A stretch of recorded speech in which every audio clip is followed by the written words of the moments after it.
march to the last drop. Are you gonna blow your head off? Take good aim and don't forget to duck. A life sucks every Monday and all the way to Sunday, but I wouldn't have it any other way. I don't care how you're doing, what's up or how's it hanging.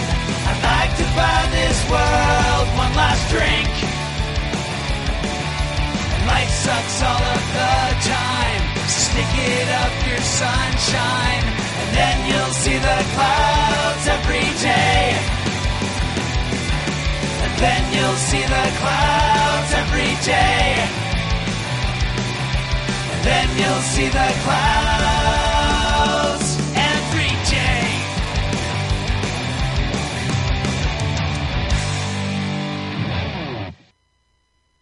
Hello, everyone, and welcome to the Crazy Life Podcast. Welcome back to all of our wonderful fans, and welcome to any new listeners that we may have. We appreciate each and every one of you, and those of you who've listened know that's not just fluff. It's just me being my overly happy self, I guess. Anyways, that being said, my name is Jen, and I am the hostess with the mostest, and my co-host extraordinaire, as always, is Brian. Hey, Brian. Hi. So how has your week been going so far? Oh, not too bad. It was, a little crazy over the weekend, but pretty good since. Went out with some friends to a tap takeover at, oddly enough, a bowling alley, which is a little weird because they had 30 beers on tap from a brewery called Shorts, which people from like our area, the Michigan area, will be very familiar with. Mm-hmm. Yeah, that place was so full, and it was really intimidating because of the crowd mentality again. Right. Just so many people in there, and where I was sitting was okay, but it was really overwhelming because of how many people were there. And when we left there, we went to a place that was fairly empty and kind of spread out. So that was, that's more my style. I don't want the packed hip bar. I want the hole in the wall that's got like 3 people in it. Mm-hmm. With really good beer. Yeah, because the place we went to also they didn't have as many on tap, but they had a good craft beer selection also. So. Yeah, and I think that's the key with me because I'm with you. Honestly, I probably couldn't even stayed as long as you did, just because it just, that many people just freaks me out. I just, no thanks. Yeah, but we talked about that last week, so that's why I didn't want to go too far into it, because we kind of talked the crowd mentality and such last week. So exactly, and taking on other people's feelings, being sponges. Yeah. For those you haven't listened, you need to listen. It's actually quite an interesting episode. Mm. So, and I learned a lot on that one. But anyway, I digress. I digest? Yes, I digest my dinner. I digress. Proper English. Yeah. Anyway, so my week's been good. I've been really settling down and kind of focusing on sleep and just relaxing and stuff. I only did one thing this weekend. I ended up going to my boyfriend's family reunion, and it was like the cousins and second cousins and stuff like that type of a thing. Ah, okay. First time I've ever done that with his side, and very sweet people, as most aunts and uncles are, and second aunts and cousins and all that good stuff. Most of the time, the women are very open and friendly and stuff, and the guys were as well. But when we got there, the first aunt I met was probably one of the sweetest women I have ever met. Just an absolute doll. And I'm not saying this because she introduced, or as Dan introduced me, she said, "Oh my gosh, you have such a beautiful, intelligent woman." Now, there's 2 ways of taking that. And of course, I took them like, wow, hey, I could get used to having, strangers tell me how beautiful and intelligent and witty I am and all that good jazz. Hey, get used to this. Yeah. The other is, what kind of women has he been dating before me? Right. Like, hey, this one's not a turnip. All right. It kind of made me pause and kind of look at it. I'm like, Yeah. It's like, I've heard about the X's and Like, stuff. you've been dating some ugly, dumb women or what? Like, Right? what the hell's wrong with you? Been Yeah. But then the first two sentences, instantly I'm that much better than Right? anyone else you brought. Like, hey, this one's breathing. I'm like, whoa. It's like, But no, it was a lot of fun. And they actually have an auction at their reunion where everybody brings a gift, and it's called a white elephant. But typically, white elephants that I've known of have been pretty much you bring something from the house. Yeah, something you basically don't want or something along those lines. Yeah, depending that on type of how thing. it's But done. I was told, and all he told me ahead of time was buy a gift, wrap it up nice, and they'll auction it off. And then proceeds go to, because they have it catered, so the proceeds go to the catering of the next year, the renting of the area and whatever, which makes a whole heck of a lot of sense to me. I'm like, oh, all right, great. So I asked him, like, well, what should I, price range or whatever. Ladies out there and guys, let me tell you, when doing something like this, you always ask the mother. You never ask the person that's inviting you to this stuff. Ask their mother. Their mother will tell you the rules and how things work. He told me, he said, just go out and buy a gift. The last time he went, there was like 8 tickets to the Mud Hens, which is a local baseball team that we have here. I think it's AAA. Yep. Baseball team we have here. So 8 Mud Hens tickets and a mug. So I'm thinking, okay, value approximately around $100 or so. Yeah. This is what I was basing my gift off of. I was wrong. So as gifts are being opened and whatever, and and the auctions going on and stuff, I'm starting to see a trend. The trend was around like $30, give or take, Yeah. Some are kind of goofier gifts and whatever, but the average is around $30. So I lean over to his stepdad. I'm like, hey, this gift that's going to come up in the small box, you want to get that. And he laughed. He's like, really? I'm like, yeah, I brought that one. You want to bid on that Yeah. one. And my boyfriend turned to his uncle and told his uncle the same thing. right. And he's like, and his uncle at one point during the bidding, the bidding's going up and stuff, got to like around $25 or so. And his uncle leaned over to my boyfriend and he's like, it's $25. Is this really worth it? And Dan's like, uh-huh. He's like, all right. So his uncle wins and opens up my gift. What I did was I went to, we have a store around here called Myers, which is kind of It's like a Walmart, basically. Right, like Yeah. a Walmart type of a thing where they have just about everything. Yeah. Well, I went to the jewelry counter and I found a really pretty necklace that it was a gemstone with a crystal on top. So it was like light blue gemstone with a crystal on top on a silver chain, sterling silver chain. Really pretty. And then I went and I got a $50 gift card for dinner, thinking this is the perfect date gift. Right. You Yeah. give your woman the necklace, you take her out to dinner, perfect date night thing. Yeah. So his uncle finally wins it, and I think he wins it for like $35 or something. Right. When he opened it up, he handed it to his wife, and his wife opened it up. They opened it up, and they realized what it was, and the looks on their faces were priceless. Yeah, I bet. I mean, it was pretty much, by far, it was like the most expensive gift there. Yeah. Well, it makes you wonder, like, with the tickets, like, if maybe somebody got them from work or something, like, they were given the tickets and then they put the tickets up. Right. Or something like that, because if the normal gift is around $30, like, who's putting in that? I mean, that's an extravagant gift, like, Uh-huh. Because even if the mug is worth nothing, like you said, the tickets for a ball game are $12. $12. Okay, so yeah, so like you said, you're $120 $12, for, or yeah. not 120. I'm sorry, about $100 for the tickets and then a mug. It's like Yeah. So that's what I was basing it off of. So, we all, kind of laughed and stuff. And so, of course, because everyone's talking about what you get and stuff like that, and they made actually a big announcement over on one of the small, they're like, yeah, and the small gift was a beautiful necklace and a $50 gift card, people. So, Yeah. make sure you bid high on everything, Right. to get their money. It's like, what are you talking about bidding high? It's like, I'm going to bid, like, I'm going to keep it low. Like, I paid $30. I netted 15 on the 35. Like, I netted 15 on the gift card and the jewelry. So, Right. it was Like, just a throw in. Yeah. Exactly. So, we had a good laugh and stuff. Yeah. And, of course, they really appreciate it. And I'd rather be high than low, especially for my first showing at Yeah.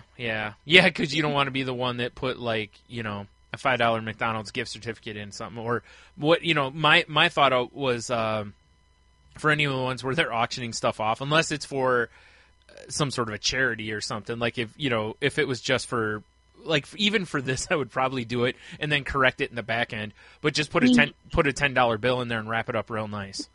Oh, we got like in a nice box. Exactly. Well, we ended up going because I brought a little cash and he brought a little cash, and I'm not big on the whole bidding thing because it's kind of embarrasses me. Yeah, I'm with you. I'd rather just throw 20, like, say, hey, here's what we're doing. We'd like to get 10 or $20 from everybody to put toward the catering next year or something. Or I mean, it's fun and I love doing it. Yeah.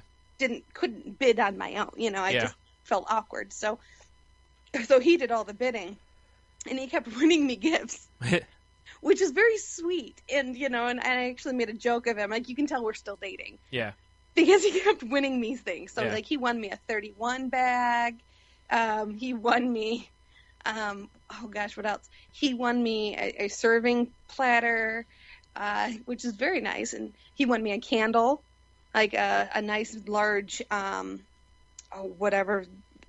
I can't remember the name of it. It's like a fancy candle name, whatever. Okay. So he won me one of those, and then there is a 6-pack that came up, and I looked at him like, you want the 6-pack? And he's like, well, yeah, it'd be kind of, well, let's see what it is. So it's a 6-pack covered up in tape. So my last few dollars, I'm like, so I bid on this thing, and I won it. And so we get it, and I hand it to him to open, and he's digging the tape off, and he's like, what is this? And when he got to the bottom of the tape, it was a 6-pack of V8. So I turned to the crowd, and I'm like, all right, Bloody Mary's at our house. Yeah, right. So again, and somebody opened up a 6-pack of Ensure, and so it was fun. We had a great time, and but we were supposed to go from there to a friend's house for a debauchery party. They're getting a bunch of beer, and there's going to be some guns shooting, and just lots of fun. And I was looking forward to it, but after being around that many people, being new, not really knowing everybody, and just going through all of that, it was just too much. Yeah, and that's when I looked at him. I'm like, you know what, I need to stop.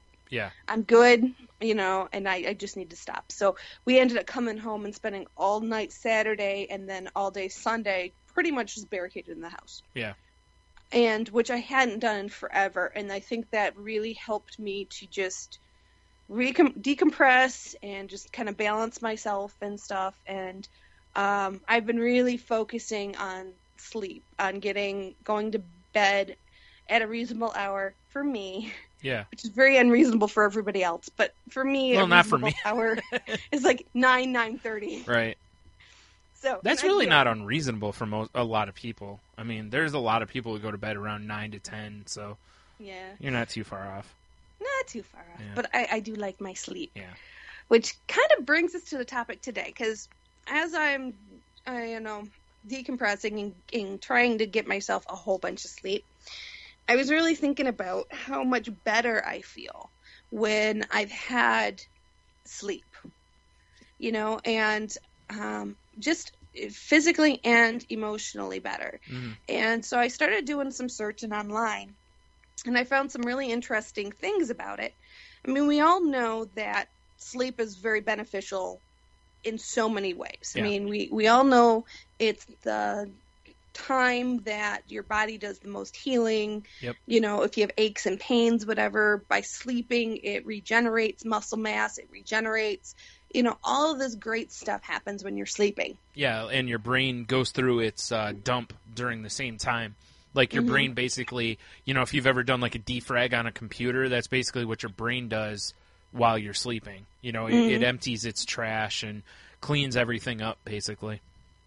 And wouldn't that be awesome if we just had like a little swirly button on our forehead that lights up when we're sleeping? Yeah. Like with your computer when you're waiting for it to thinking and doing Yeah. its thing, just watching the beach ball or a little circle just swirl. Yeah. Except that we'd probably sit there with a mirror and get anxiety from like, come on, finish. There's that. Like, come on, I've got stuff to do, Right. Little battery charger in the, Yeah. in the bottom of your chin. Yeah. Just, Why are you taking so long today?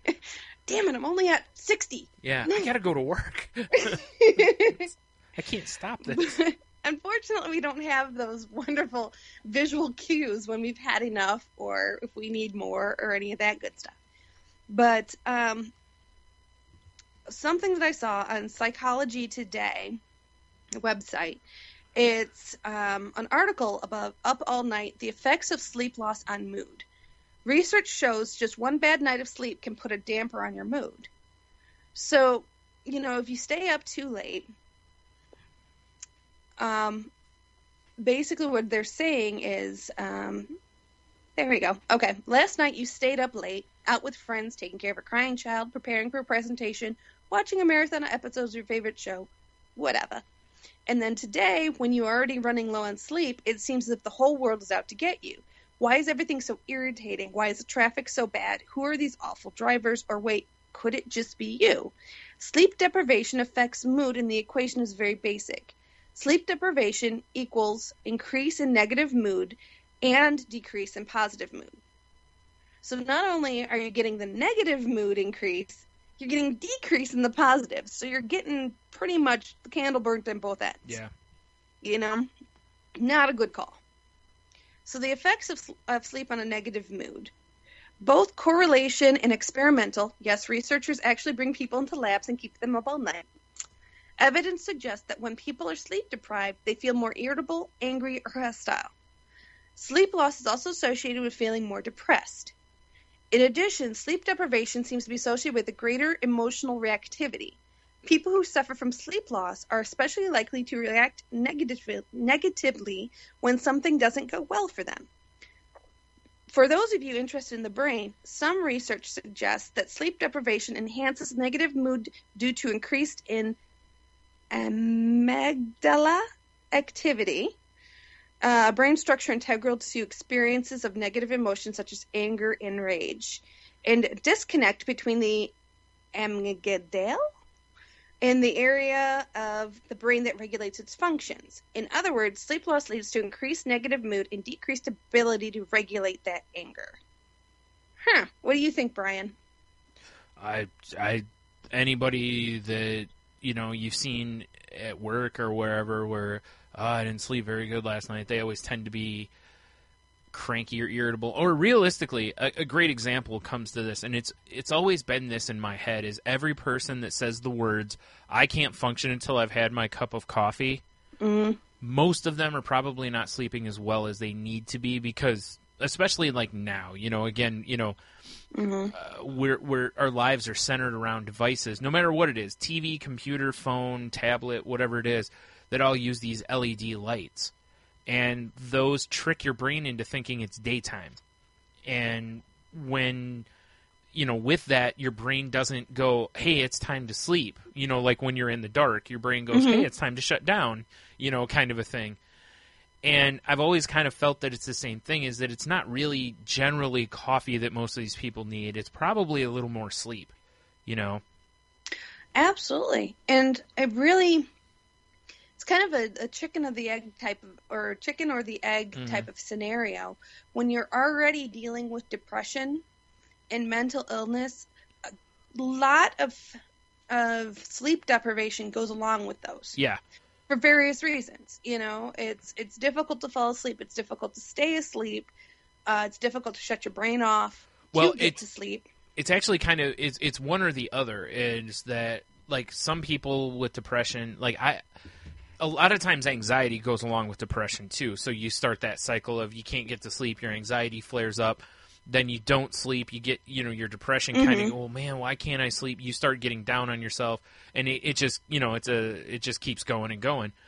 But like people with depression, a lot of times also can experience the opposite, which is basically all you do is sleep, because it's better than the alternative. Like right. when you're sleeping, you're not in pain, you're not unhappy, you're not down on yourself as much, that kind of a thing. So a lot of people with depression will, and I'm very guilty of it. At times, there's been days, I'll wake up and I'll basically go, I don't have anything I have to get up for today. And even if I did, I don't know that I could, because I'm just mentally, I can't, kind of a thing. And I'll just roll back over and go back to sleep. And I will sleep almost the whole day. And I've done this at one point, it wasn't that long ago. I did it for 3.5 days. Oh my. And, but you know me well enough to know I've been fighting insomnia since I was in high school. So it's the opposite of it. Is either I'm sleeping like that, or I'm sleeping like 2 hours and then I'm wide awake, or I can't get to sleep at all.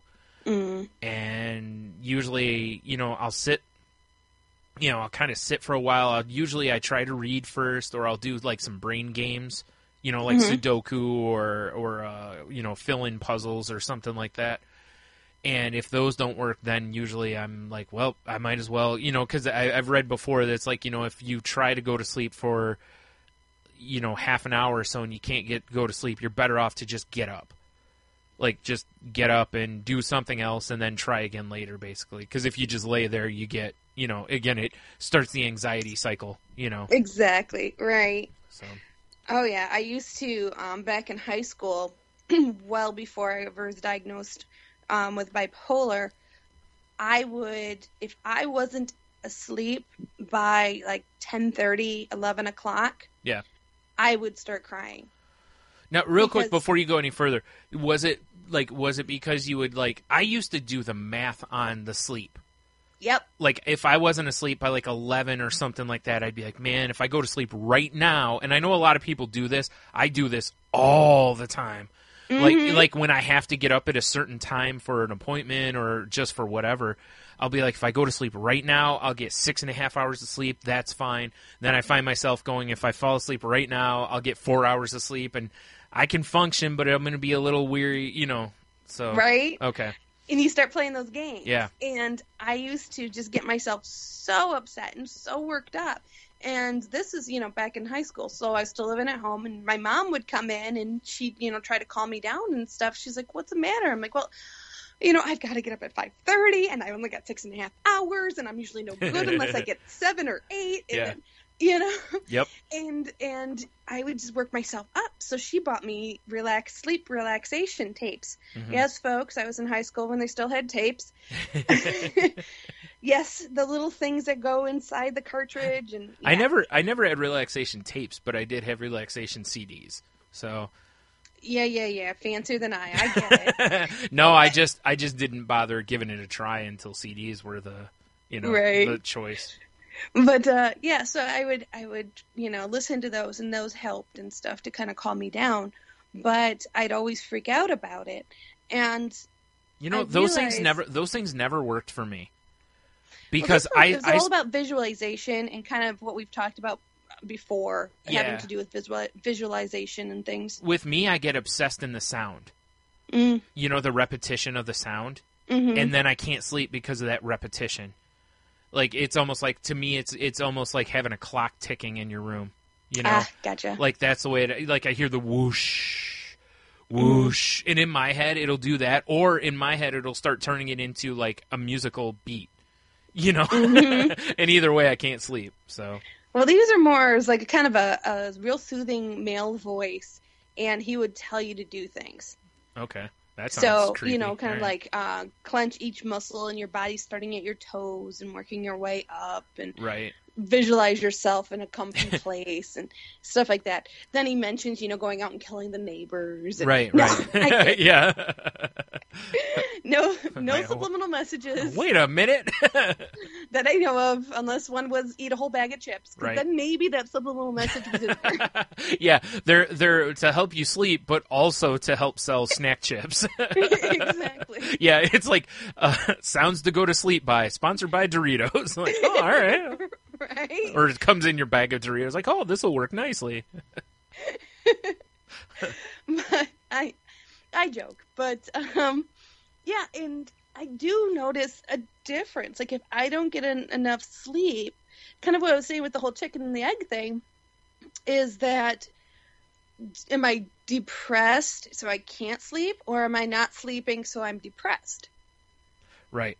You know, it's like they seemed very, very tied together. You know, and honestly, it's funny because I it's one of those things that I really think when it comes to treating it, that I almost think it doesn't matter which comes first. You just treat one, and then you're able to treat the other, kind of a thing.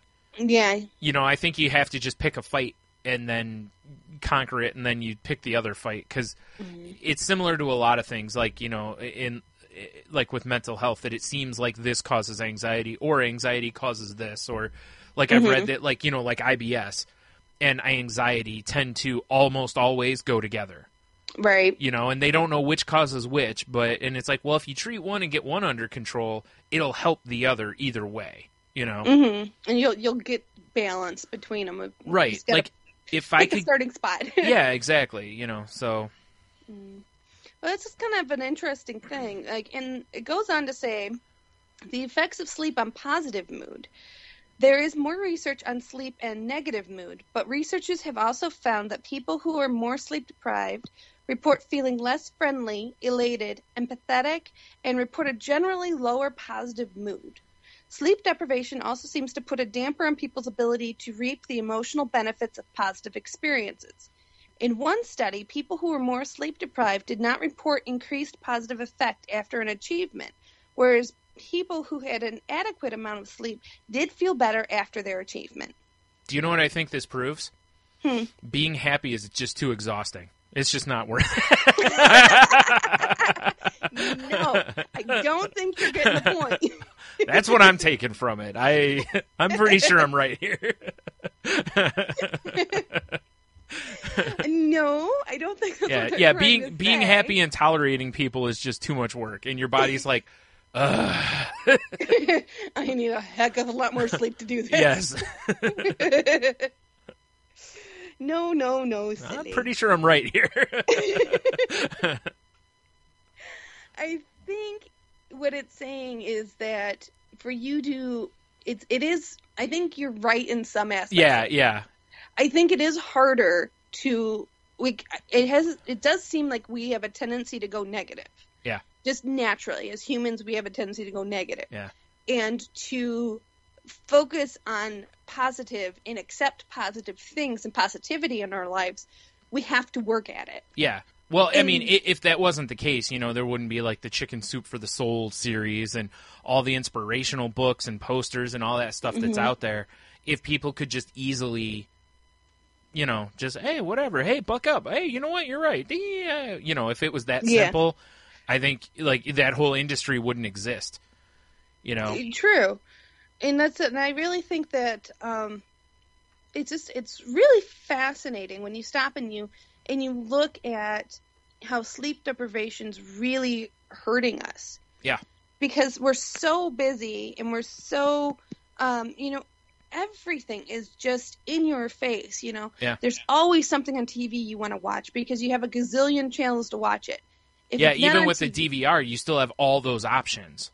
Exactly. Yeah. With the DVR. In fact, it's even better because you don't have as many commercials. Right. If any commercials. Yeah. And you can rewatch stuff that you like to watch, so you can rewatch things over and over again. Yeah. And you never have to worry about putting, you know, other plans on hold. So you can do more than you wanted. You know, before you would have to be home on a certain day at a certain time to catch your show. Yeah. Now you can go and do whatever you want to do and then catch the DVR when you have a free moment. Right, or you have Hulu or something like that where you can, you know, watch it later or something. Yeah, exactly. And there's movies all over the place, Yeah. and not to mention the internet and our phones. Well, and exactly. I was going to say that. I was like, that's the sad part, is that sleep deprivation is really, really bad for us. And yet we go out of our way really to deprive ourselves of sleep. Again, how many people, and this is for people listening more so than it is a direct question to you, Jen, it's how many people do you see every day knocking back 5-hour energies, Red Bulls, coffee all day, pop, whatever it is, whatever their caffeine or energy, crutch is, you're knocking. I mean, we, as a society, we knock enough of those back that someone within the industry was like, you know what we should make?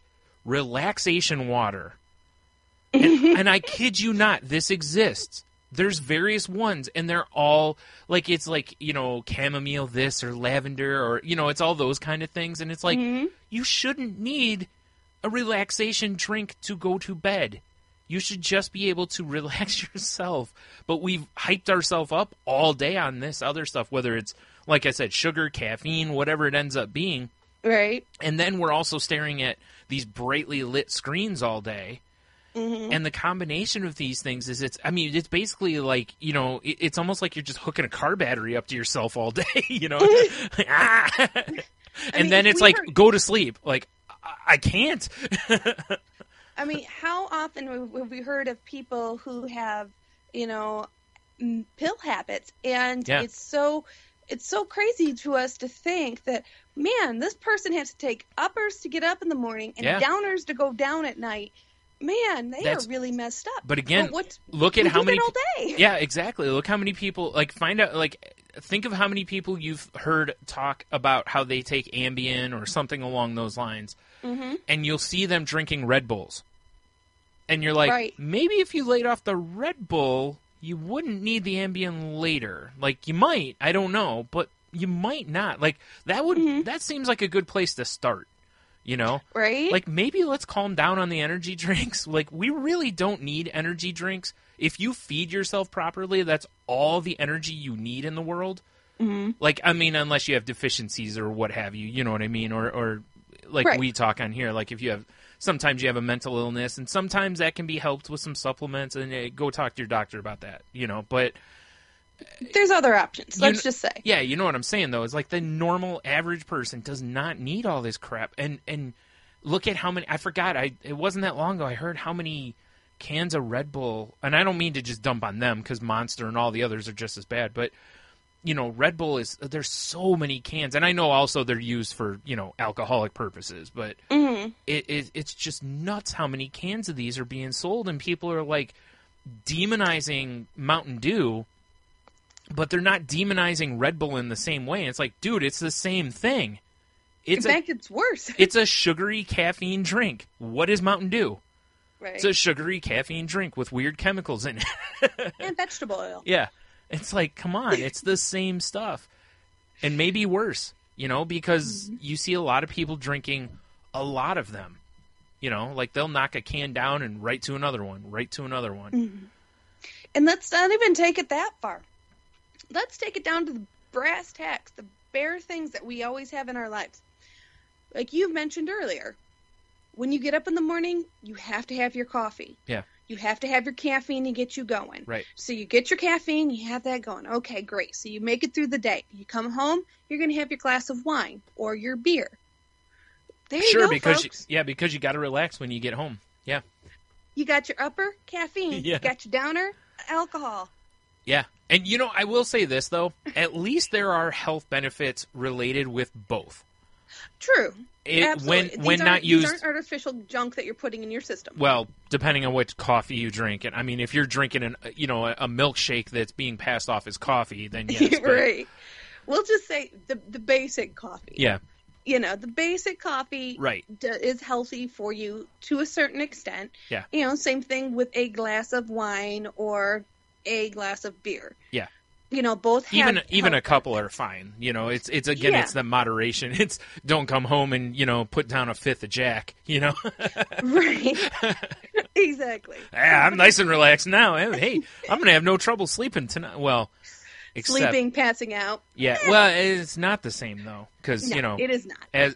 As I've done both in my past. I find that, when I wake up from, like, basically blacking out or passing out, I don't want to say blacking out, but passing out, from too much to drink where you just can't keep your eyes open, it's one of those things where it's like I wake up and I'm like, God, I feel like garbage. And I'm a person who pre-games if I think I'm going to drink in any excess. Like, I'm not going to lie.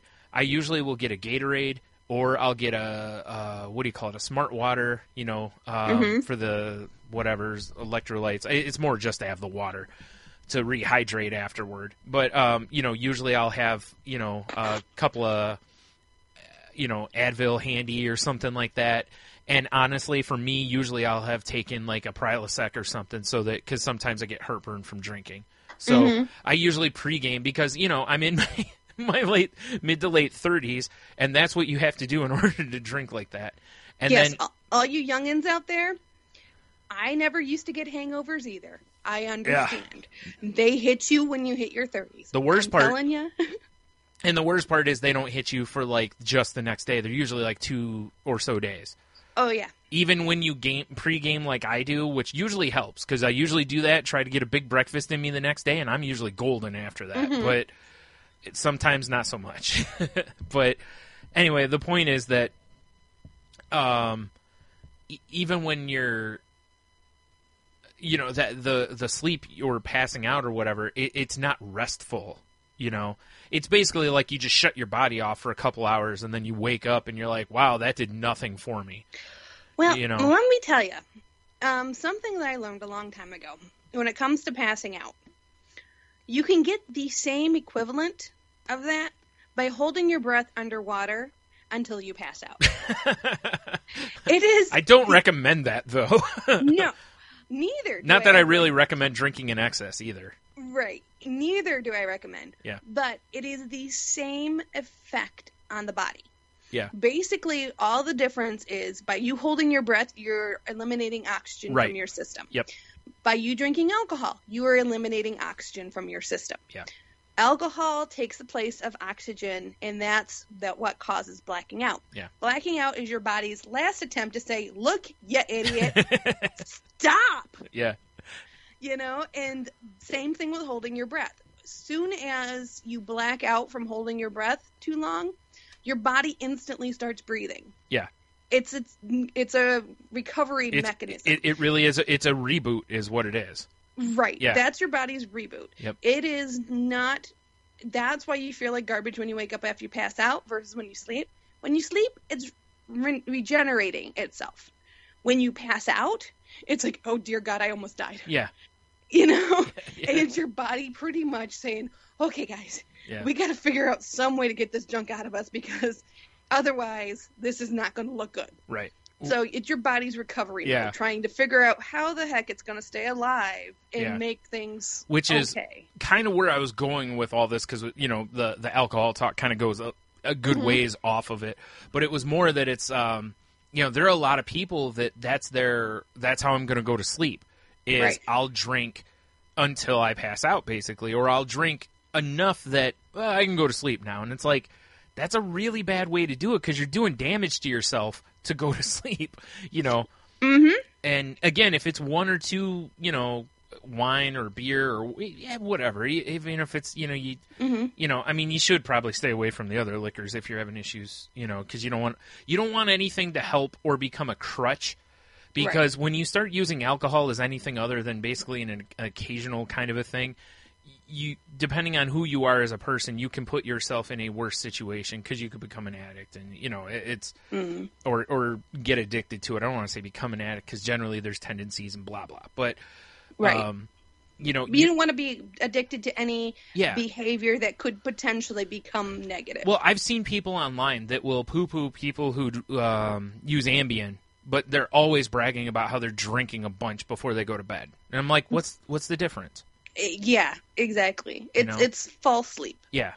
It's not. It'll get the job done, but it's not the most effective way to get the job done. Yeah. So to get to the most effective way to get the job done, We have 11 unconventional sleep tips. How to get to sleep and All right. stay asleep. Real quick, before you start, I have one that I have to share, and this is from my boy Tony, the co-host Okay. of Salty Language with me, which is, he told us that he, when he goes to sleep, he just lays there and basically tells his body, sleep, and that works for him. So there's an unconventional one, because we all had a good laugh when he tells us this, so yeah. I guess that's one way of doing it. Yeah. Forcing yourself to sleep. Yeah, he commands himself to sleep. If only it were that easy. If only. Yeah, and those of you who don't know his wife, that's probably the only command he's ever giving. Yeah, probably. No, I'm kidding. Probably. No, maybe. No. But he, yeah, because she said she was having trouble sleeping one night, and he was like, I just do this. And it's just, yeah, that's just, sorry, man, that's just not going to work for most people. But if it does, hey, more power to you. And I tease a lot. Yeah. His wife is a very lovely lady, but she's definitely the one that controls a lot. But maybe if she commanded everyone to go to sleep, could work. Nah, probably not. No, not so No, much. I don't tend to listen to people when they tell me what to do. Well, anyways, so this one comes from Spine Hypersand, or no, I'm sorry, Spine, whatever that little line is that goes between, hyphenation, that's what, sorry. Okay. My brain wasn't quite working there, maybe I need some more sleep. Spine-health.com, Okay. is where this is from. A person writes in that she's been having lifelong difficulty with falling asleep at night and staying asleep. She does not have medical cause for insomnia or any sleep disorder, just a brain that likes to go into overdrive, and my body has finally a chance to lie down and rest. Right. Sounds like a lot of us. Which is pretty common, or anxiety generally. Mm-hmm. It's one of, so a lot of people suffer, or not suffer, but a lot of people's brains are that way. So, whoa. Right. And just because this happens to you doesn't necessarily mean you have mental illness. Nope. But it is one of the signs of mental illness. Again, if you have a lot of trouble sleeping, like generally what I call insomnia may not be the definition by science, but like you see a lot of people like, oh, I'm sorry, I have my insomnia again, and it's like, oh, when's the last time you slept? And you're like, they're like, oh, last night, and I'm like, it may not be, Generally insomnia is a long gap of time. Like, you go a full day with no sleep, 2 days, longer periods of time. Like, I've gone 4 days with no sleep, 5 days, like, that's more. And again, it's not a contest, but it's the idea of a lot of people use a word that is not correct for, like, Heno talked about that when he was on here with us. Like, a lot of people will say that they're an insomniac, or they'll say that they're depressed or whatever, or they're OCD, and they're not. They're just... They're using the clinical term for something that actually wouldn't be diagnosed, Right. They're So- using clinical diagnosis for something that's a trait of that diagnosis. Right. But if you have issues sleeping, the best thing to do, first of all, is to go see a doctor, because it could be a lot of things, from sleep apnea, anxiety, there's all sorts of things it could be. Or it could be just a sinus issue. I have all sorts of trouble sleeping at times just because of my sinuses, Mm-hmm. Or it could be kids. I heard they cause that. lack of sleep. Yeah. So, 11 tips that will help you wake up rested and refreshed. Some of these can't quite do myself, but I think they're good ideas. Nap every single day. Yeah. Again, good idea. May not fit into everyone's life. This but doesn't, and this one won't work for me because I can't nap. I can't. I've never been a person that can just lay down and go to sleep unless I'm really tired. And if that's the case, I need to just sleep, not just take a nap. And I think their definition of nap, and they go on to explain a little bit further, is I don't think it's going, well, it's only, they say, keep a schedule. So napping at the same time every day will allow your body to regulate itself to fall asleep more quickly at that time. Mm-hmm. Keep it short. Nap for only 10 to 20 minutes. Yeah. 20-minute power nap provides enough sleep to help you feel refreshed and more alert, yet it won't interfere with falling asleep at night. Yeah. Again, though, my problem is I'll lay there for half an hour trying to fall asleep. Well, I You don't know? think you actually go into full like REM sleep. I think it's more No. just What I'm resting. I Yeah. understand. Yeah, it's like I can just lay down and close my eyes and relax for that time, but I'm just saying I can't get any sort of actual sleep. Like no matter how shallow it is, I've Yeah. just never been a napper unless I'm sick. I mean, you've seen it. I've Yeah. you know, I'm not a person who lays down for naps because they've just never worked for me. So Mm-hmm. I don't know why it's kind of sinks, but Well, I mean, and it says make it in the early afternoon. The Yeah. optimal time for napping is 20 to 30 minutes after lunch, which is when your body is naturally inclined to feel sleepy, and Right. it's early enough in the day not to interfere with falling asleep at night. yeah, So I think there is some reasonably good Yeah. info in there. yeah, You know, maybe on your lunch hour, take half an hour to grab something to eat, and then go out to your car and sit in your car for 20, 30 minutes. Just close your eyes, relax. Even if you don't fully fall asleep, I think that's, it's just that act of relaxation, closing your Yeah. eyes, getting rid of any outside stimulus, yeah. and just kind of breathing and just focusing on just calming down and just Yeah, 'cause, relaxing. I mean, it's a Almost great meditative. time. Yeah, I was just gonna say it's a great time to get like a little meditation in if you can't sleep. It's Exactly. So I think that's pretty good. I can deal with that. Yeah. Force your worries. So if worrying kicks in just after you close your eyes, schedule a daily worry time well before you go to sleep. Choose a 15-minute period at the same time every day when you try to think of every possible worry, and then tell them to a trusted confidant or write them in a journal. Interesting. With me, it would probably take more than 15 minutes, Yeah. but I get what they're saying. You know- A version of this that I do is I have a long drive home from work. I commute 45 minutes. And yes, those that are in California, I understand 45 minutes is actually a short commute. Yeah.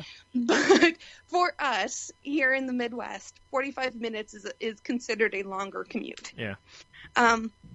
So what I do is, especially after a stressful day at work, when I'm in the car, I'll call somebody and I will vent about work, or I'll call my boyfriend and I'm like, okay, I need to get this out now, because as soon as I step out of this car, I'm no longer thinking about it. Yep.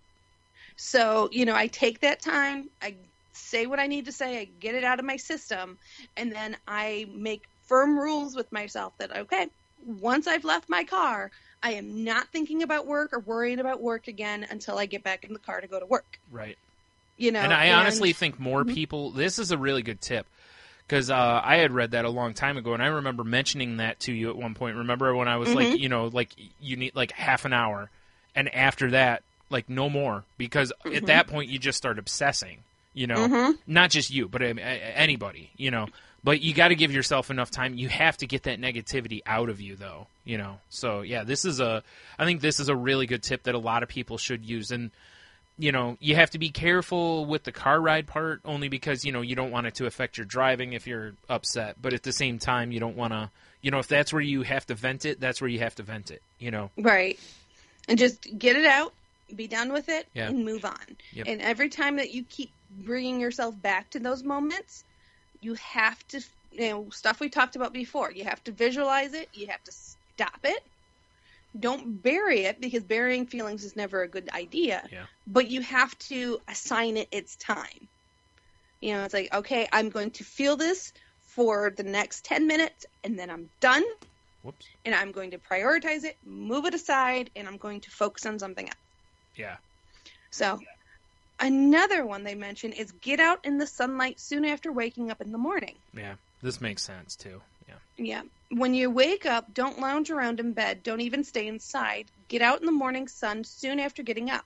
The bright sunlight, or any bright light, tells your body natural biological clock that it's time to wake up. Yep. And that same clock will then be set to tell your body it's time to go to sleep about 14 to 16 hours later. Mm-hmm.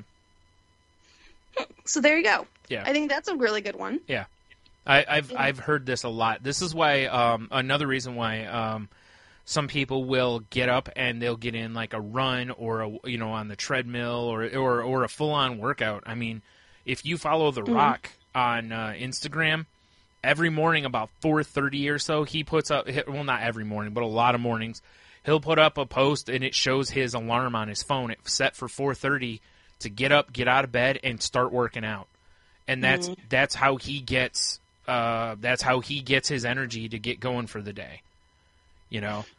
And You know, there's something to be said for that. and that'll wake you up. I mean, especially if you work out like he does. Right? Or just, you know, go for a walk around the block. If you have a dog, it's perfect. Yep. Because get up in the morning, take the dog out, walk him around the block for, you know, and just to kind of get your body moving and get your blood pumping. Yeah, really, because the worst thing you really probably can do is lay in bed. Like, when you wake up, you should just get up, you know, and I know it's difficult. We all have our issues. Mental illness aside, I mean, just who doesn't, you know, when you wake up and you're like, you know, like you found that comfy spot, and it's like, you know, but the best thing probably is to just force yourself out of bed, because once you're out of bed, generally most people move around pretty well, and you're good from there, you know, but the sunlight one's a really good point. Exactly. And I will say there's so many studies that have shown that if you make your bed only for sleeping, you will sleep better and longer. Yeah. So, which, you know, don't lay in bed watching TV. Yeah. Don't, you know, lounge around in bed, you know, doing your phone or whatever. Or reading or anything. Yep. Yeah. Only use your bed for sleep. Go up to bed when you're ready to go to bed, ready to go to sleep. Get out of the bed when you wake up and you no longer are sleeping. Yeah. Avoid the temptation. It's very tempting. Yeah. I know. Yep. But avoid that temptation. I see people all the time online posting pictures about how they've gone back to bed and stuff, and I'm like, that's just the worst thing you can do. I mean, you know me, like when I'm at the peak of my when I'm not really having a rough go with depression and stuff. Again, I've said it on here before. I'm a get up, shower, clean clothes, and that's. You know what I mean? It's like there's no more lounging around in sweatpants or pajamas or nope. I get up, put clothes on like I was gonna go. Not, you know, I don't like dress up, but you know, clothes as though I were going outside or going for a walk or something like that. So that in my head, it's you've made that effort of being presentable. You've put the effort forth that it's not. I'm not just gonna lay around all day. Like if something comes up and I want to go somewhere, I can without having to. Oh, well, let me get a shower and do all this. And, you know, not that there's anything wrong with that stuff, but it's just, that's my way of dealing with that, you know. Exactly. And, you know, there's something to be said for changing your clothes. Yeah. I mean, comfy clothes are great because they're comfy. Yeah. But they also encourage you to kind of lay around and lounge and, you know, and not do anything. You know, versus if you get dressed, you're kind of afraid of getting it wrinkled. You don't really want to look, you know.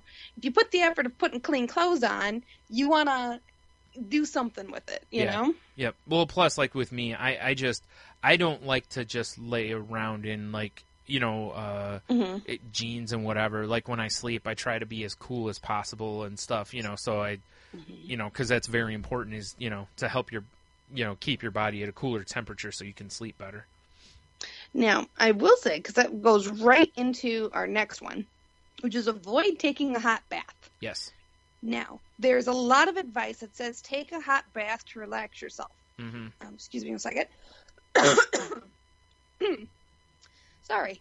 But since the body needs to lower its temperature in order to fall asleep, a hot bath will actually just keep you up.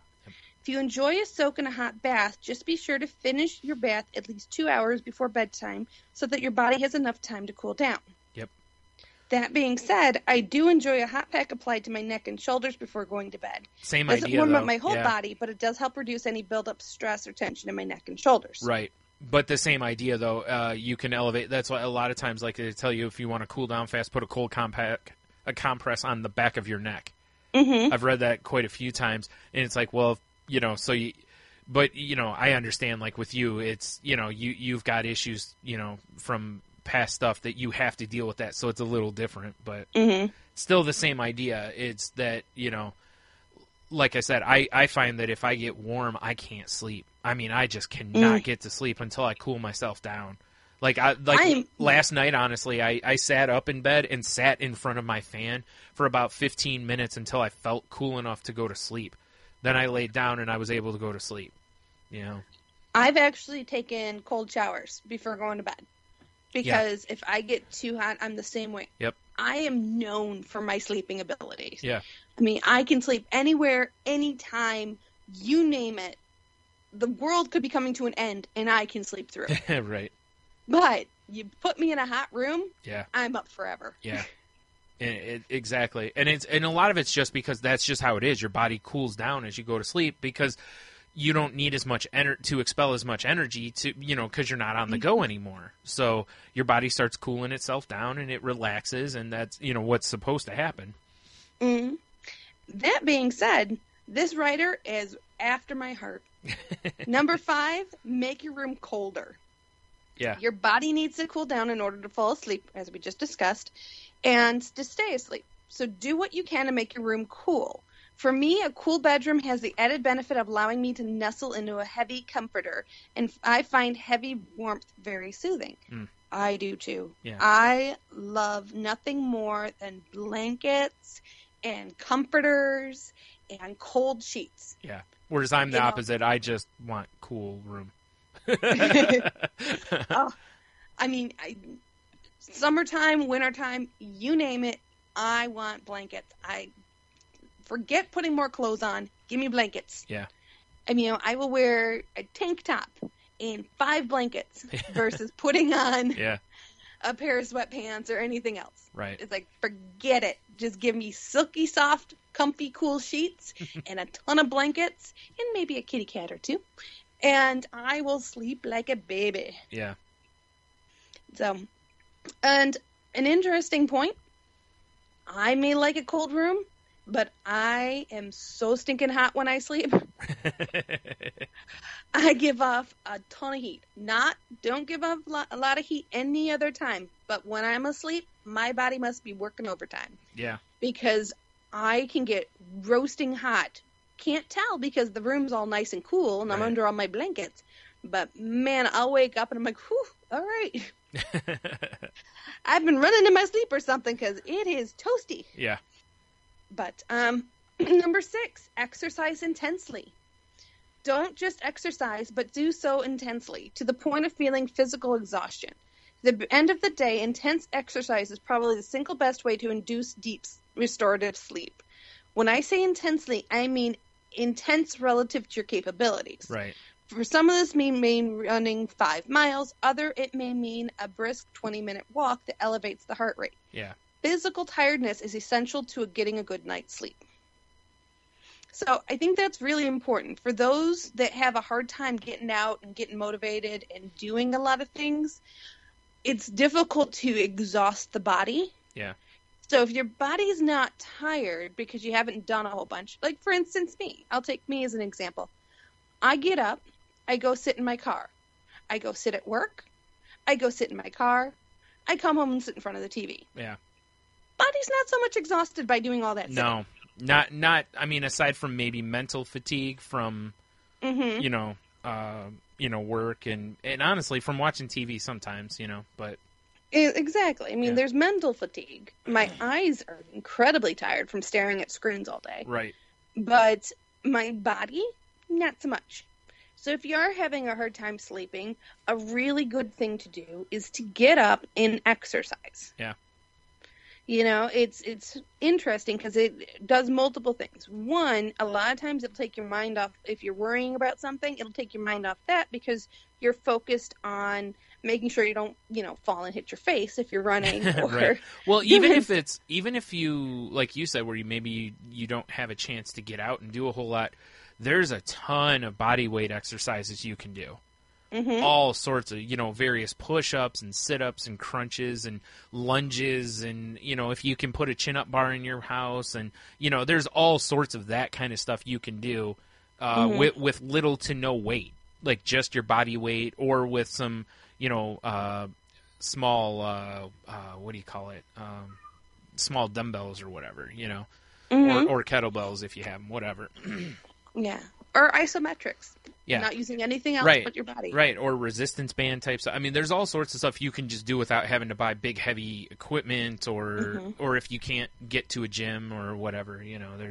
there is a lot of stuff you can do yourself in your house, jumping jacks, just all sorts of things.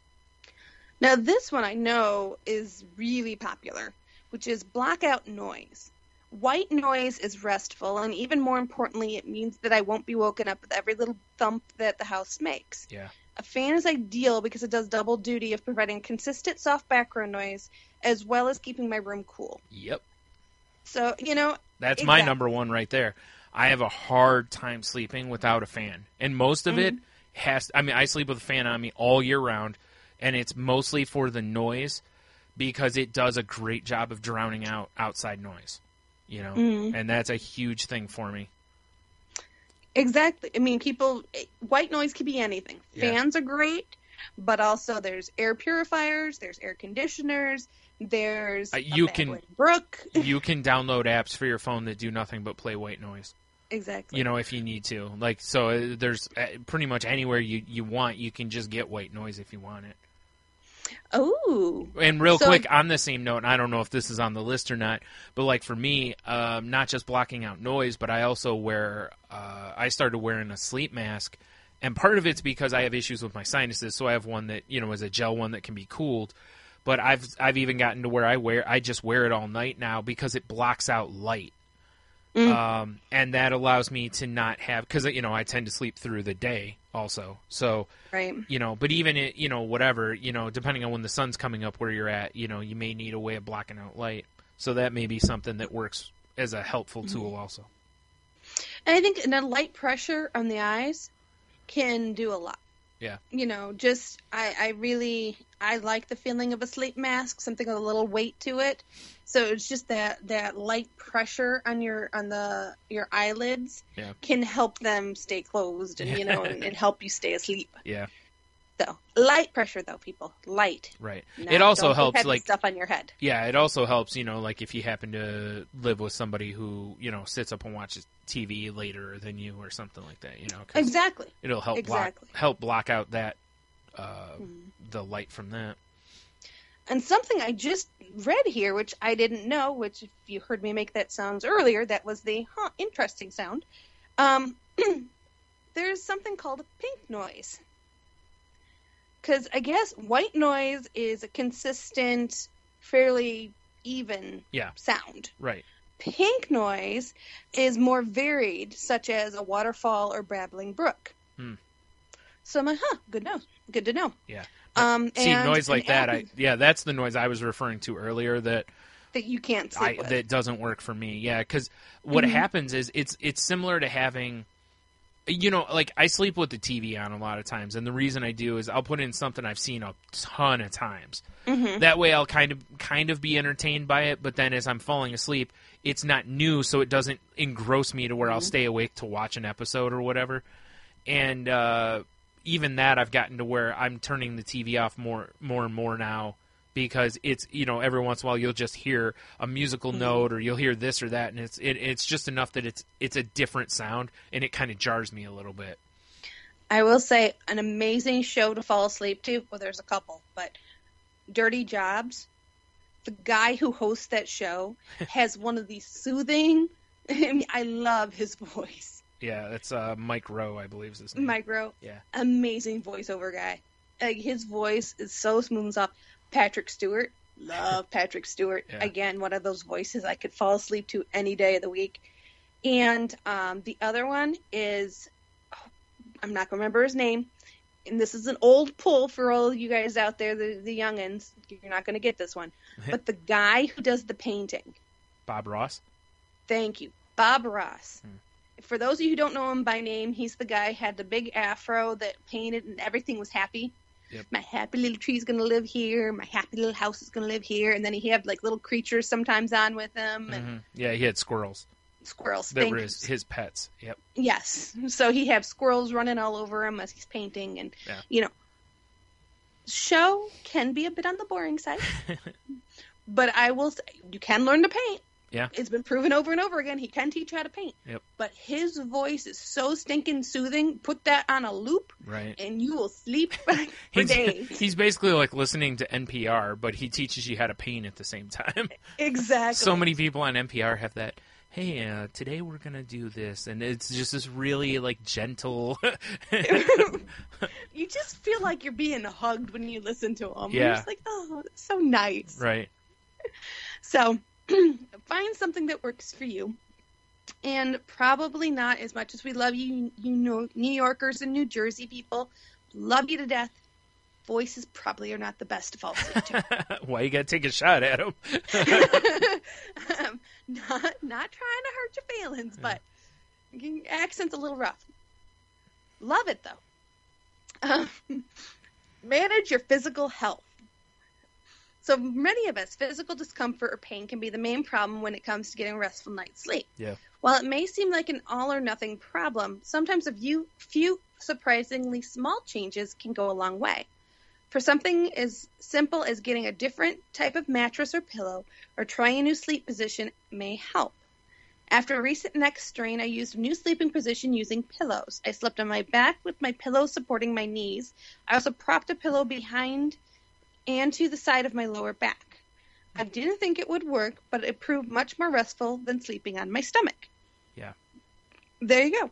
With me, a couple of years ago, I went to sleeping with one pillow. I was a habitual 3 to 4 pillow girl. Yeah.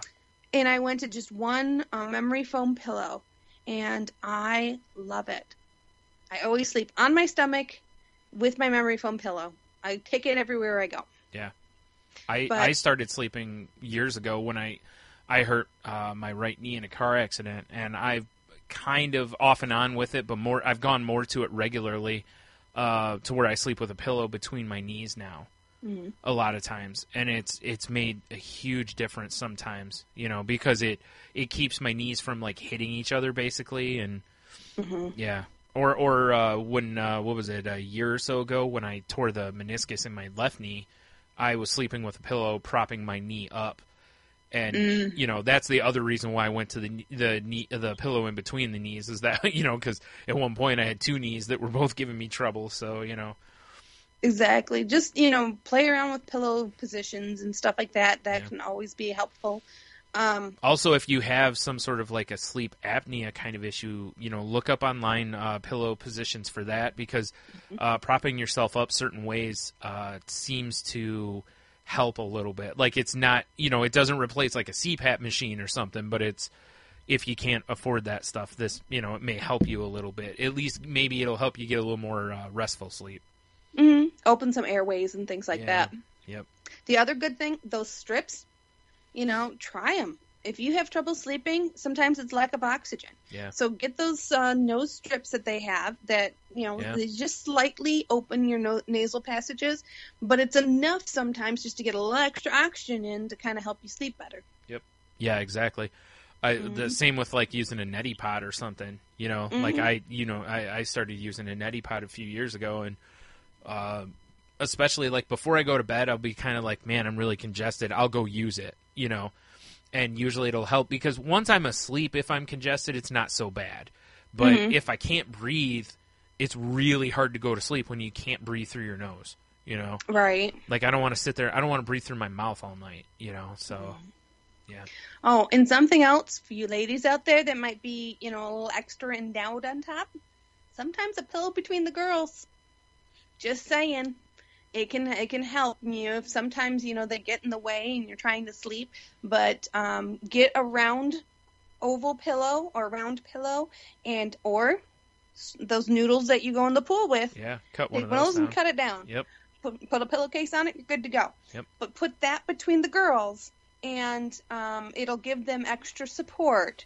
But it'll also prevent you from like rolling over and pinching one or something, and awkward pains and whatever. Right. Just as an FYI. Yeah. But the next one, find a bedtime ritual that works for you. Warm milk, a cup of herbal tea, no thank you. Even though these drinks are commonly recommended to help fall asleep, I've never found them helpful. I say find the routine that works for you, whatever it is. Get in the habit of sticking to that routine every night. Mm-hmm. For me, it's a simple act of shutting the house down by turning off all the lights, picking up the clutter, reviewing the next day's schedule, and planning breakfast for the morning rush. Feeling organized about the house helps me feel less anxious. The simple routine tells my body that it's time to close down for the day. Find what helps you feel less anxious at the end of the day and own your nightly routine. Now, see, her nightly routine sounds like it would raise my anxiety. Me too. Like, But I got to do get what this she's and this, and yeah, I know. Yeah, you're trying to find comfort in that stuff. I get it. You know, it's kind of And like the warm tea. I think the main reason that tends to work for most people that use it is the warming sensation. It's that warmth means comfort, you know. So And it's also, your body is very ritualistic. Oh, It definitely. likes routine. Mhm. And your body is smart and picks up on these things. So if every night before you go to bed you drink chamomile, every time you drink chamomile, your body is going to start getting tired. Because it's a natural function. Your body just naturally starts doing that. Yeah. Not necessarily the chamomile. It can be. I'm not saying that it's not. But more often than not, it's that the smell or the taste, your other senses are picking up and saying those are the unspoken cues that your body's like, okay, it's bedtime. Yeah. You know? Right. So find what works for you, but keep it very consistent. Yeah. Well, and like she said, you know, shutting the lights off and, you know, Mm-hmm. like, you know, a lot of people will sit and read before they go to bed and they'll basically shut all the lights off but one small lamp or something like that. And it's, you know, Mm-hmm. it kind of sets the overall mood of that it's darker, you know, because if you sit there with like, I don't know, you know, like a daytime, like one of those white, those white light bulbs, you know, those kind of give you that, like, oh, it's still bright out, you know, so it's, Right. that's, you know, And I something think- to be said for yellow light bulbs is they kind of give you that dimmer feel, you know. And those of you who do have kids, all of these are perfect things to teach your kids when you're trying to help them sleep through the night. Yeah. So start from start from the basics. Start from when they're just infants and you're just working on getting the child to sleep through the night. You know, start with these things. Yeah. You know, make sure you have a routine. Make sure you have different visual cues that they know when it's time to go to bed. Yeah. And their bodies will naturally start acclimating to that. Whatever time it is, whatever you're trying to do, it's acclimating your body to doing the same things over and over again, so your body gets used to the fact that, okay, this happens, then I sleep. Got it. Right. You know, just retrain yourself. You can do that. Now, things that I often mentioned on here are empower yourself to reduce stress and keep a pen and notebook by the next to your bed. So I think those are good. You know, those are good, solid tips. You know, we always need to try to reduce stress. So that's always going to help you. Yeah. And keep a pen and notebook by your bed, because a lot of times when we get into bed, all of a sudden something will hit you. And you're like, oh, I can't remember to do that tomorrow. Instead of trying to force memory into your head, Yeah, just write it down. Or just write it down. or most people have their phones by their bed now, so you know, put it in your notepad on your phone or something like that. Exactly. Get it out of your head, and you're good. Yeah, I will say this. There's like a couple things. Is that the end of the list, or? Yep. Okay. I will say there's a couple other things that you could probably do also, which is if you use an alarm clock, point it away from you. That way you don't wake up at various points of the night and look at what time it is. That kind of a thing, because you can obsess on the time and go into that spiral me and Jen talked about earlier of, oh, man, I got to get up in 4 hours. Just don't worry about it. You wake up, you can't see the clock, just go back to, or put a piece of tape over the time. Because really all you need, or, you know, a piece of paper or something that blocks it. Because, you know, if you use an alarm, you know, if you use your phone, turn your phone upside down or something so that there's no point that it, like, comes on, basically, to where that light will wake you up. And really, if you can keep your phone somewhere other than right next to your bed, that's good. But a lot of people use their phones as their alarms and stuff. But if you can keep your phone somewhere away from you, that way, you don't wake up and, oh, I'm going to, just check Twitter real quick. And next thing you know, it's 20 minutes later and you're still on Twitter or whatever, you know. And shut your phone off. If you can. As far as yeah. the sounds. Yep. Oh, yeah, the sounds, definitely, because they all have the do not disturb mode. Yep. Put it in Do Not Disturb. I use the alarm on my phone and have it on vibrate. Yeah, me too. So so it's one of those things that no other sounds happen other than my alarm. And you can set a lot of alarms to gradually get louder. Yeah. And I highly recommend that because it's a slower wake up versus a meh, meh, meh, meh. Yeah. And, all of a sudden you're sitting up in bed going, oh my God. Yeah. Yeah, mine's like an air raid siren. It's like, wah, wah, wah. Exactly. Mine is more of a do-do-do-do-do, do-do-do-do-do. And it starts getting a little bit louder. Yeah, see, and that louder. would just annoy the hell out of me, so I'd have to shut it off. Like, oh, what is that noise? Yeah. And that's usually what happens is I slowly start waking up and I'm going, oh, yeah, that's the alarm. Okay. Well, that's the thing, is it's like really once you realize it's like, okay, my bedtime is, let's say it's 10 o'clock. At 9 o'clock or before 9 if you can, you really should wrap up what you're doing on your phone. Like, be done with it, Like, try to eliminate as many LED screens and lights. Like, you got to be careful of lights, too, like just in a room. Because, again, those white light bulbs simulate sunlight to some extent. That's why a lot of times those true lights, they tell people who have depression to get those to simulate sunshine and whatever. And you have to be very careful of those kind of lights, too, because they will keep you awake. Like I said, they trick your body into thinking it's daytime. And LED TVs, people. That's what I'm saying. Every screen, if you have a newer computer, whether it's your laptop, tablet, computer, phone, whatever, TV, any of it, it's almost all LED now. So or that type of a thing to where it's got that bright background. Or make sure that at least if you do happen to watch TV before bed, change the lighting on it to something else, because they all have different settings, and you can set them for a dark room or something. Set it somehow so it's not super bright, Right. And at least, try to step yourself down that way, because just little stuff like that. I don't think a lot of people really, you don't really think about it a lot, You just, I'm watching TV, and, And then one last thing I have about various sleep stuff is, like I said, when I have trouble sleeping, I'll do like mind puzzles, Sudoku, word search, not so much crossword puzzles, but if that's what works for you, that's fine. But to me, what it does is it distracts me from the worrying or the obsessing over this or that. It allows me to kind of just take my brain and completely, I'm so engrossed in the puzzles or whatever that I go that way. And then a lot of times I find that I will fatigue myself mentally to where I can then go to sleep. Sometimes you just haven't exercised your brain enough maybe that day, and I think that also, helps with that. Absolutely. And, bring everybody into it. If you have animals in the house, if you have family in the house, whatever it is, involve people in your rituals. So if, like with me, I have 2 cats. They know it's time for bed when I, start shutting off my lights and stuff. I always check their water, make sure they have food, give them a little treat. Right. Because they do not sleep with me. So I give them a little treat, and they see me go upstairs. So they know. So part of my ritual is now their ritual. They know it's time to go to bed when this happens. With your kids, maybe it's bath time. Okay. You know what time it is. It's 8 o'clock or 7 o'clock. Yep. We're doing baths, clean pajamas, crawl into bed, book, sleep.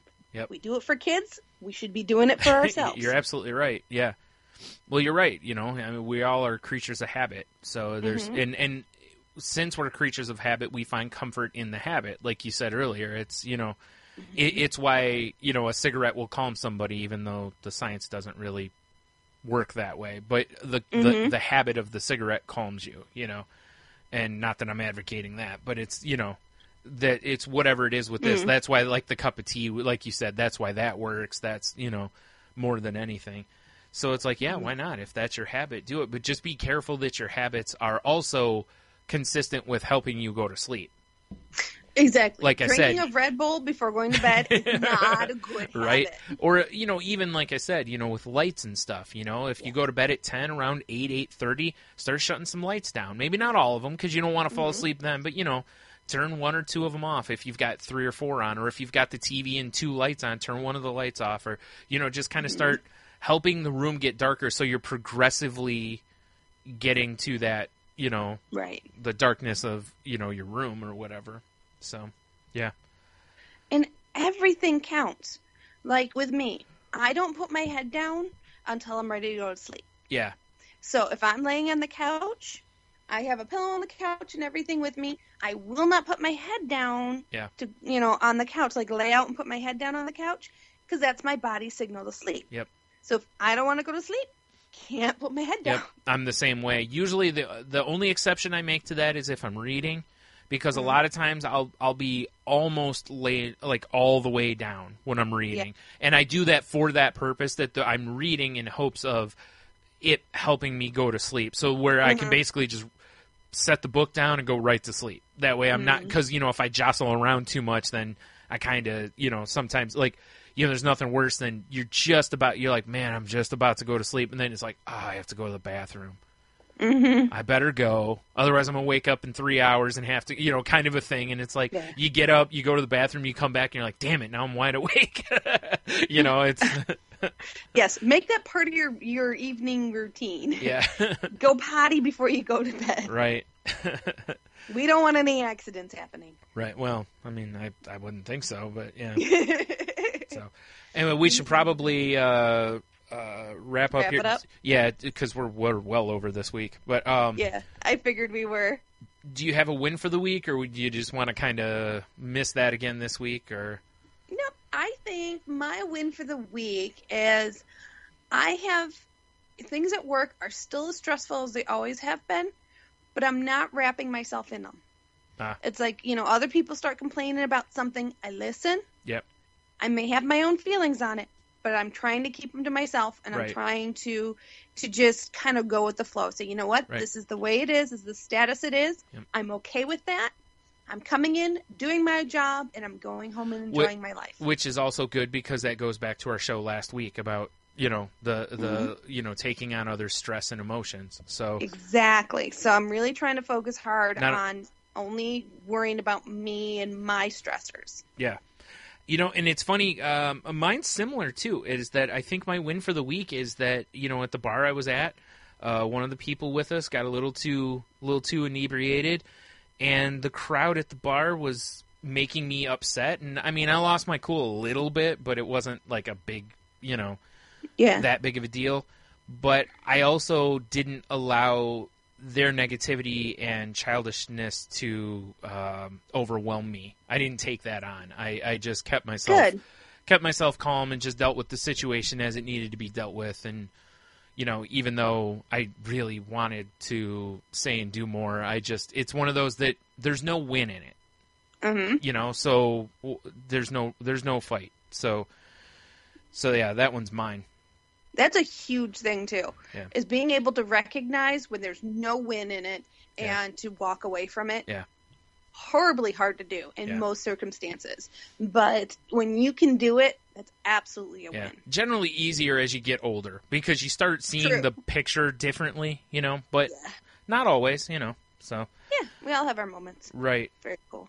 So one thing before you kind of get into the wrap-up things, I want to throw a shout-out to Grant, who's on the 7 Days a Geek podcast, and also on he has his own show called The Stranger Conversations. And I wanted to throw him a shout-out because he mentioned on the new 7 Days a Geek that he'd been listening to us and said some really nice stuff about the show. So I wanted to reciprocate and tell everybody you can find him on Instagram. You can find him on Twitter. You might be able to find him on Instagram. I don't remember. But he's on Twitter at man, I'm butchering this. Let's try again. He's on Twitter at Insta_Grants2. So Insta, the word Insta, an underscore, and then Grants, like his name is Grant, and then 2. And his show is at, where is it? I had it right here. At The Stranger Cons. So, go give his show a listen. And, he's got some people that you'd be familiar with from, if you listen to Salty Language, you'll know some of them from there. Because we've talked about them. Henno was one of his guests, so definitely go check that one out. That was a good talk. And And, yeah. There was Awesome. And thanks, Grant. We appreciate everything. And definitely go check out his show. If you like shows like ours and things like that, Grant's got a very awesome show. Mm-hmm. So, absolutely. We love friends of the podcast. Right. That being said, if you want to continue the conversation with me, you can absolutely contact me on Twitter. I almost forgot the name of the place. Yeah, I did too. Contact me on Twitter at Jen's Crazy Life, I believe. Yep. Yes, that's it. Sorry. Brain's starting to shut down. Time for sleep. So at Jen's Crazy Life, even though I don't post a lot on there, I check it every day, and actually I get notifications and all that good stuff. So if you send me something, I promise I will be there for you. So I'd love to hear from you and love to hear what works best for you as far as sleeping is concerned, any feedback around the show, or if you just want to talk. I'm absolutely open and available to anything. So just give me a shout out on Twitter and we'll chat. Mm-hmm. With you, Brian, how can they reach you? First of all, you can reach, if you just want to shoot a message to the show, like Jen said, either hit one of us up or the show Twitter account is at The Crazy Life Pod on Twitter. And like she said, let us know, like, what do you do? What's your before bed ritual, or what helps you? It doesn't have to be a bunch of stuff, just one tip or something maybe you do that we didn't mention that we could, maybe share next week or what have you. You can find me on Twitter at Stunami. You can also find the other podcast I'm on, which is Salty Language. You can find that in the same places you found this one, or at saltylanguage.com. And on Twitter, we're salty_language. Absolutely. Oh, and if you want to send us a message, you can always go to our website at thecrazylife.weebly.com. Or email address is thecrazylifepodcast@outlook.com.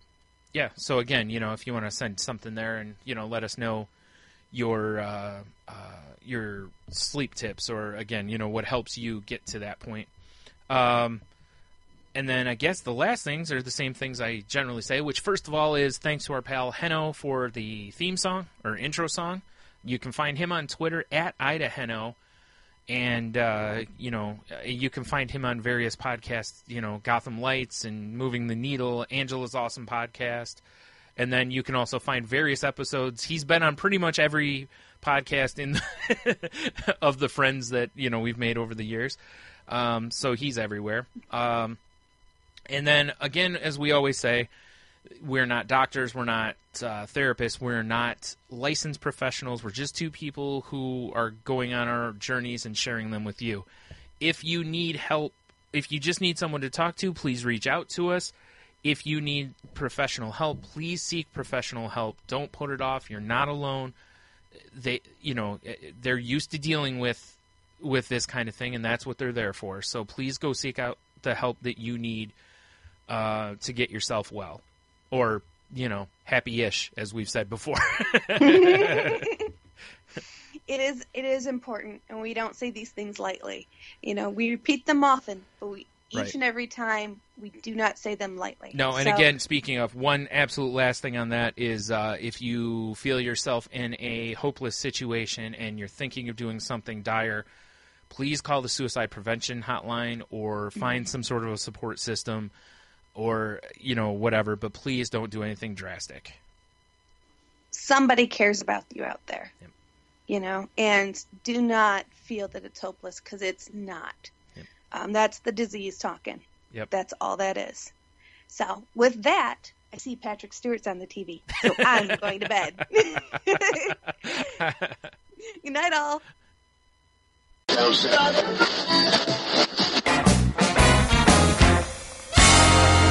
Welcome to the Wicked Radio Network. Damn it. What's wrong? My car won't start. Who are you calling? Someone to push or boost. Push and boost? My car won't start. What happens when you try to start it? Pisses me off. No, I mean, what sound does it make? There's no sound. It does. You're a little genius, aren't you? Yeah, you should go on the Tangerine Network. Tangent Bound Network. Another genius. You should both go on the live show. Tell him when's the live show, little genius. November 15th, 6 p.m. There you go. TangentboundNetwork.com. Go, now. What? Let me help you. I love the little genius. I'll call him again. Hello? You're so smart, I had to hang up on you twice. TangentBoundNetwork.com.